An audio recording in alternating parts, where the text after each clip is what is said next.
Yo'q, bo'ldi. Biz hozir Jalaquduvni Yor qishlog'idan yosh kitobxon tanlovi 20-30 yosh toifasida qatnashayotgan, Andijon sha'nini himoya qilayotgan shoira qizimizni ustozlari ham qarindoshlari qo'llab-quvvatlash uchun kelgan Farida opadan intervyu olamiz. Bu kishining hayotlari hammamizga o'rnak bo'lsa arziydi. Qani ustoz, o'zingiz haqingizda ma'lumot beringchi. Men mana shu Andijon viloyati Jalaquduv tuman Yor qishlog'ida 1958-yil 24 sentyabrda tavallud topganman. Yoshligimdan adabiyot va san'atga qiziqqanligim uchun yoshligimdan she'rlar yozardim, qo'shiqlar kuylardim. 1974-yil 1-respublika o'zbek adabiyoti olimpiadasida Samarqand shahrida o'tkazilgan. Mana shu olimpiadada faxrli 3-o'rinni egalladim. Undan so'ng 1976-yil 10-sinfni bitirganimdan so'ng Asaka maktabi pedagogika ta'lim bilim yurtiga o'qishga kirdim va u dargohni 1980-yil imtiyozli diplom bilan tugatganimdan so'ng mana shu o'zimizning qishlog'imizdagi bog'chalarda, maktablarda musiqa tarbiyasi bo'lib ishladim va mana shu ishlash jarayonimda juda ko'p tanlovlarda ishtirok etdim. O'zimni she'rlarim Iqbol gazetasida hamda mana shu tumanimizning Jalaquduv hayoti gazetasida chop etildi. She'rlarim, qo'shiqlarimda men bolalarga yozib tarqatishda o'zimni ijodiy faoliyatimdan foydalandim va 40 yil mana shu ijod bilan shug'ullandim. 2012-yilgacha bog'cha maktablarida ishlaganimdan so'ng nafaqaga chiqdim. Nafaqaga chiqqanimdan so'ng ham xususiy bog'chalarda va o'zimga yaqin bo'lgan ustozlar uchun tadbirlar, ssenariylarga yordam berish maqsadida mana shu qishlog'imizda, tumanimizning maktablariga hamkorlikni yo'lga qo'ydim va ularga chiroyli ssenariylar yozishda yordamlashdim. Hamda har yili viloyatimizda o'tkaziladigan Zulfiya nomidagi mukofotiga nomzodlar hamda o'quvchilarni olimpiadalarga, ona tili adabiyotidan o'tkaziladigan olimpiadaga qatnashayotgan o'quvchilarga o'zimni bilganimcha minnat xizmatlarimni taqdim etib bordim. Va yana mening yuragimda ana shu institutga kirib o'qish armoni bor edi. 45 yil mana shu armonni kutdim va bunga ham sabab bo'ldi. Bir xususiy bog'chada ishlayapsam, o'rningizga oliy ma'lumotli kadr oldingda meni ishdan chiqarishvardi. Shunga aytdimki, shuncha ijodim bo'lsa, iste'dodim bo'lsa, nega endi men bitta diplom sabab ishdan ketaman dedimda, ana shu yili hamma abituriyentlar qatori oliy ta'lim muassasalariga hujjat topshirdim onlayn tarzda va 2021-yil iyun oyida Andijon davlat universitetini pedagogika instituti bo'lib ochilgan ekan. Mana shu yerga musiqiy ta'lim sirtqi bo'limiga o'qishga topshirdim. Va 3-avgust kuni mana shu Andijon davlat universitetining katta zalida ijodiy kasbiy imtihondan 120 ballni qo'lga kiritib, katta bahoni olib chiqdim va ana shundan keyin matematikadan, tarixdan, ona tilidan olingan testdan olingan baholarim sabab 142.4 ball bilan o'qishga ikkinchi navbatda kirib ketdim. Shundan beri 22-yilga o'tganimdan so'ng meni ana shu Jalaquduv tumani xalq ta'limi bo'limiga qarashli 49-davlat ixtisoslashtirilgan umumta'lim maktabiga ma'naviyat va ma'rifat targ'ibotchisi sifatida ishga qo'yishdi. U yerda o'zimga o'xshagan yosh ijodkorlarga, iste'dodli qo'shiqchilarga, yosh ijodkorlarga deyapti, e'tibor beringlar. O'zimni yordamimni va motivatsiyamni berib keldim. Juda ko'p maktablarda, kollejlarda, tashkilotlarda o'zimni ijodlarim bilan ularni dilini xushnud etishga harakat qildim. 2022-yil mana shu prezidentimizni farmoniga asosan mo'tabar ayol ko'krak nishoni bilan taqdirlandim. Bu taqdirlanganim mening mehnatlarimning ilk mevasi edi. Bundan ruhlanib yana ham a'lo o'qishga, yana ham chiroyli ijod qilishga harakat qila boshladim. 2020-yilda o'qishga kirmay turib mening Qo'shidim nomli she'riy to'plamim nashrdan chiqdi. Bunda 78 ta she'rim jamlangan edi. Bu kitobim ana shu birinchi ustozim O'zbekistonda xizmat ko'rsatgan o'qituvchi Nizomdin Jamolov hojining porloq xotirasiga bag'ishlandi. Ana shundan keyin menda ishtiyoq tug'ildiki, mana shu biz yoshligimiz davrimizda rus tilidan, adabiyotdan, darsliklardan tashqari xrestomatiyalar chop etilardi. Mana shu xrestomatiyalarda o'quvchilar ana shu yozuvchi shoirlarni asarlarini bemalol o'qib, ularni tahlil qila olardi, yod olardi. Men ham mana shu ijodimni mana shu tomonga burdim-da, ana shu o'zimning 40 yillik ijod davomida to'plagan tajribalarimni, yozgan ssenariylarimni, she'rlarimni ana shu Bolam dedim, bolim dedim nomli kitobimga jamladim.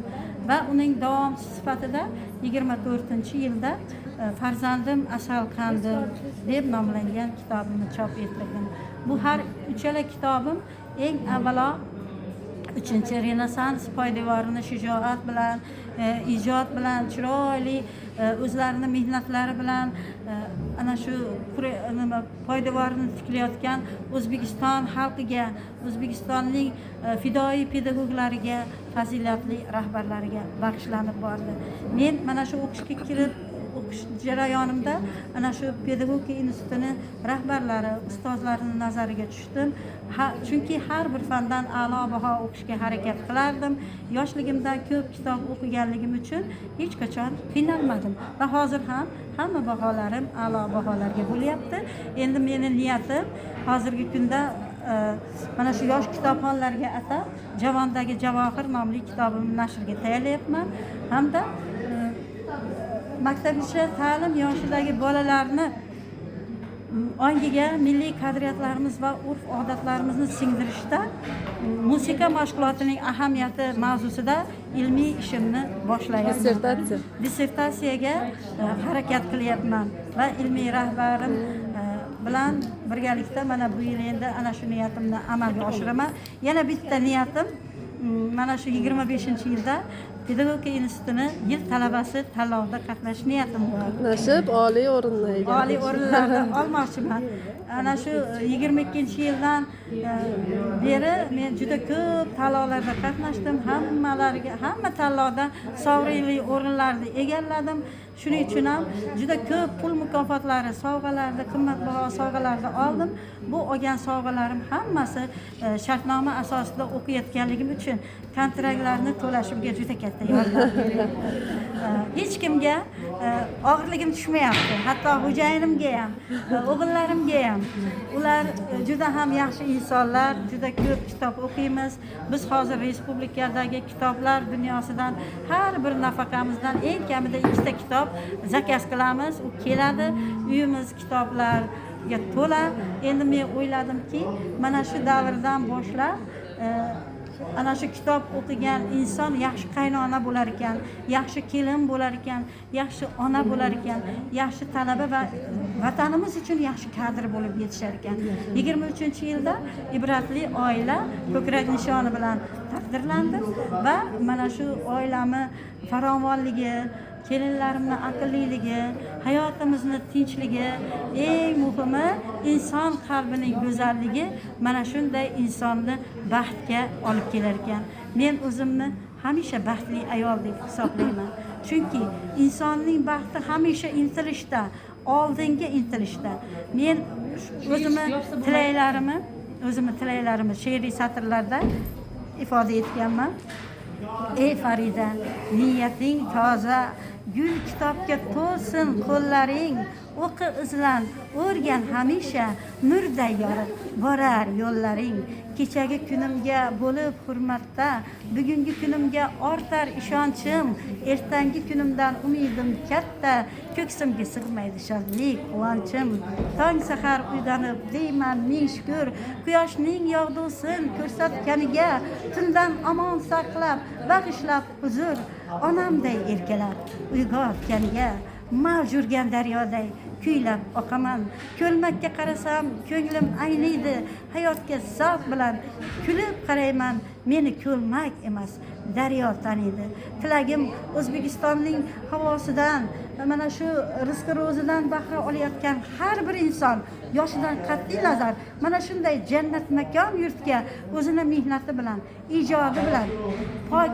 qalbi bilan sadoqati bilan hamisha xizmat qilaversin O'zbekistonimiz bundan-da gullab yashnayversin kutubxona to'la kitob zavod to'la mobil mashina elektromobil hali prezidentimizni bizga beradigan mukofotlari ko'p hali bizga qiladigan ehtiromlari e'zozlari ko'p ana shunday e'zozlardan hammani bahramand etib qolishga niyat qilaman va hammangizni kirib kelayotgan ro'zai ramazonning muborak hayit kuni bilan chin dildan qutlayman.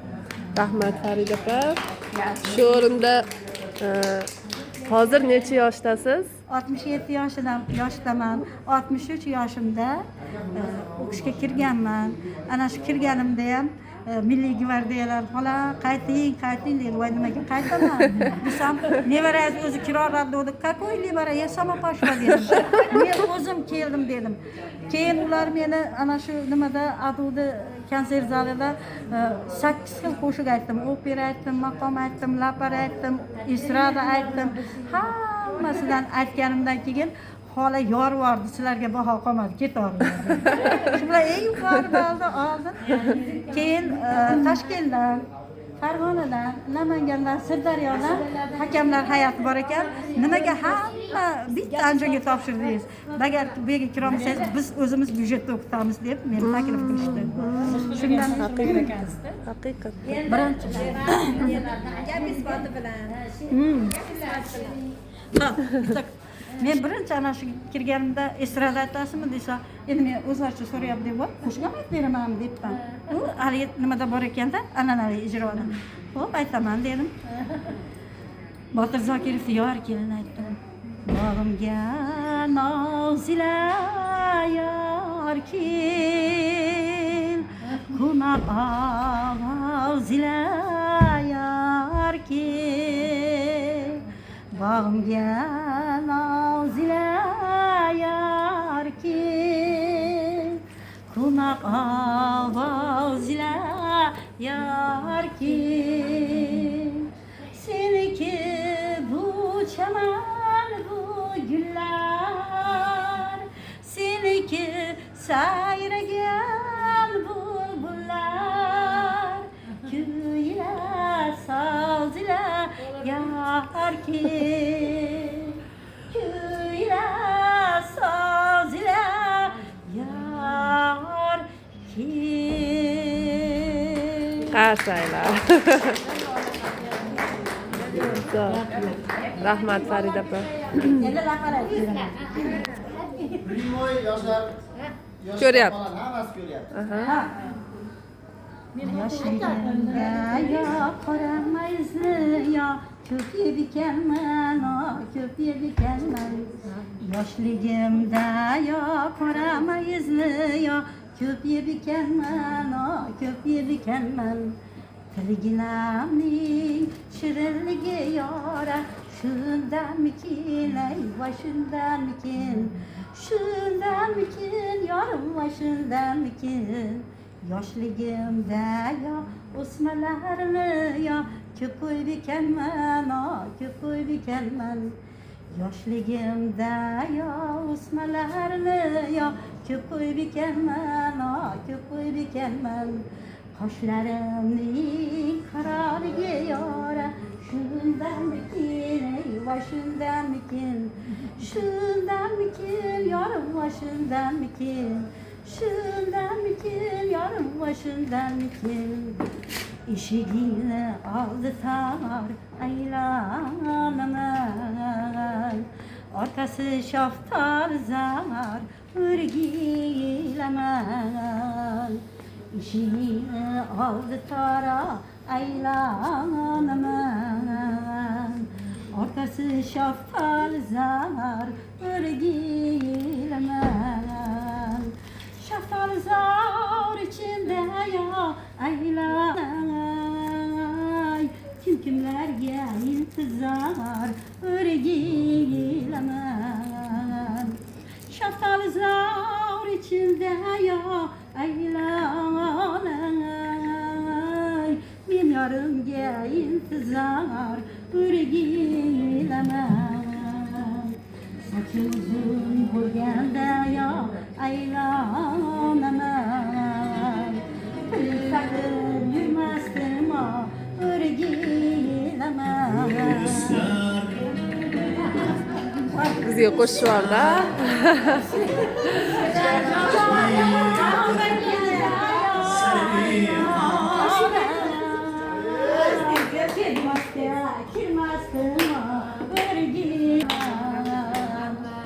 Yorim yomon bo'lganda yo aylanay, qo'shiq yurmasdim o'rgilaman. Davron surmasdim aylanaman, baxtli ayol bo'lmasdim o'rgilaman. Adashmasam, men siz bilan bir nuroniy 10 yoshga mas'ul degan tanlovdagi Dilni o'tgan. o'tganingiz. Buringizda bormadi o'tganingiz. O'tgan 1650 yutib oldi. Ashunda ham qo'shiq beruvdingiz. Yutib oldi. O'shandan shu ta'minlar bergan. Shunday O'tamadim. Oy, buni tugatib bo'lmaydi. hozir Qadrli tomoshabinlar, shunaqa gaplar. Qayerdasiz? Farida opa, mana sizni muvaffaqiyatlaringiz tugatib ulgurmayapmiz-da. Sizdagi energiya yo'qdi bizga. Hozir ichimizdan to'lqinlanib ketyapmiz. Lekin bugungi kunda o'zingiz aytgandek 30 ga kirib kirmasdan hayotdan charchagan, zerikkan yoki bo'lmasam charchagan ayollarimiz ko'p-da. Haligi sal narsaga tushkunlikka sizni ko'rib turibman, kulib turibsiz, bir yuzingizdan nur yog'ilib turibdi. Buni sababi nimada? Qanaqa maslahat berasiz, tavsiya berasiz? Men bu bizga. savolga o'zimni hayotimdagi sog'lom turmush tarzim bilan javob bermoqchiman. Chunki insonning hayotida o'ngir-do'ngirlar, pastliklar, balandliklar bo'ladi, muvaffaqiyatlar bo'ladi, mag'lubiyatlar bo'ladi. Muvaffaqiyatdan ko'klarga ko'tarilmaslik kerak, kibrlanmaslik kerak. Tushkunlikdan, mag'lubiyatlardan anaqa nima bo'lmaslik kerak. Xulosa olish kerak. Xulosa olish kerak. Masalan, mana bir donishmandni 4 satrini yaxshi ko'raman. G'urbat izlaganga g'urbatdir dunyo. Illat izlaganga illatdir dunyo. Kim meni izlasa topgaymi begumon, hikmat izlaganga hikmatdir dunyo. Hayotdan faqat hikmat izlab yashash kerak. Hamma narsa qalbga kiradi. Insonning qalbi go'zal bo'lsa, u hamma narsani qabul qiladi. Men bu juda ko'p yerlarda shu gapni gapiraman. Eng avvalo tushkunlikka tushmang. Bir marta ko'zingizdan yosh, bir ko'zingizdan yosh chiqsa, bir ko'zingizdan quyosh kuladi. Shuni o'zingiz his qila biling. Shuni his qila biling. Birovgadan so'ramang uni. O'zingiz qalbingiz bilan chiqaring, qalbingiz bilan his qiling. Ko'z yoshingizni artingda, ana shu bir ko'zingizdagi quyoshni yana bir ko'zingizga ko'chiring. Tillaringizni faqat ezguliklarga, yaxshiliklarga, yaxshi tomonga buring. Qadamingizni to'g'ri yo'lga buring. To'g'ri. Bu albatta har Ayollik insonni xosda. ayollik nazokati, ayollik fazilati, ayollik umr yo'lini mazmunidir menimcha. Albatta. Rahmat katta Farida opa. Siz bilan yana suhbatlashamiz. Institutda ko'rish nasib qilsin. Rahmat. Yaxshi kunlarda shu yil talabasini birinchi o'rinda olganingizda tabriklash nasib qilsin. Gul bilan boramiz xudo xolasa. Sog' bo'ling. Hammaga rahmat. Mana shu yerda umid bilan kelgan hamma qadrdonlarimga yo'llarini ochiq qilsin eng avvalo. bemahal ajallardan, benavo kasallardan o'zi saqlasin. Sog'lom bo'lib, hammaga yoqadigan bo'lib, xush kayfiyat bilan yura olaylik. Alloh o'zi bera oladi. Rahmat katta.